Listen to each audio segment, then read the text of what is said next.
Hello guys! Welcome to my YouTube channel guys. At ito nga pala, update tayo guys.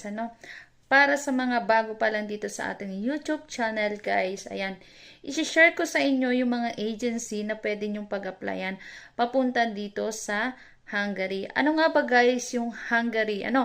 Hungary po is a part po yan ng Europe country. Yes guys, at dito marami na rin po tayong mga Pilipino na kasama dito sa Hungary. Yes po, marami pong workers ang kinuha ang Hungary papunta dito sa marami tayong kababayan mula Pilipinas papunta dito sa Hungary.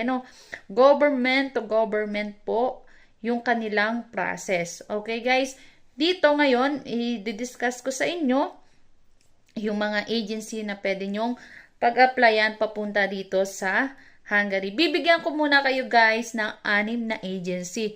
O 6 na agency na yan guys